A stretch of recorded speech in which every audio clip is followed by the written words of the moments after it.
PMQs today seemed a bit dull. There was no passion from either side. Out of the main three leaders, it was Stephen Flynn who asked the best question. Mr. Speaker, on Sunday, the Prime Minister patronised the public when he told them that in the face of ever-increasing mortgage bills, that they simply need to hold their nerve. What a nerve. So may I ask him, the near billionaire, when was the last time that he struggled to pay a bill?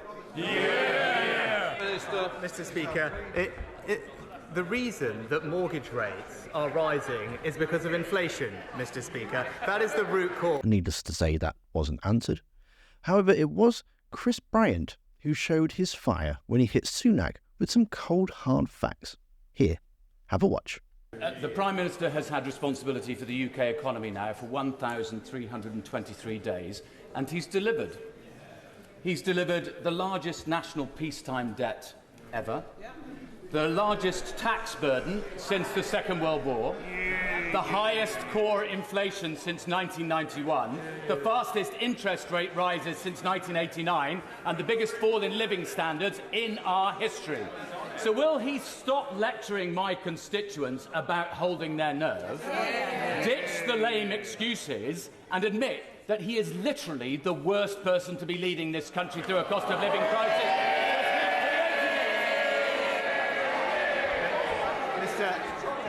Mr. Speaker,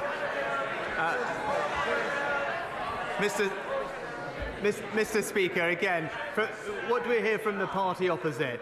Only ideas that would make the situation far worse, Mr. Speaker. It's as simple as that. The honourable gentleman has sat there and supported plans to borrow tens of billions of pounds more. That would make inflation worse. The honourable gentleman has sat there and said that we should not stand up to unaffordable union pay demands. That would make the situation worse. And the honourable gentleman has sat there and supported plans to not exploit our domestic sources of energy, Mr. Speaker, imperiling our energy security. Those are all things that would make not just the situation worse for British families today, but for years into the future, and that's why this Conservative government will keep doing the right thing to support them.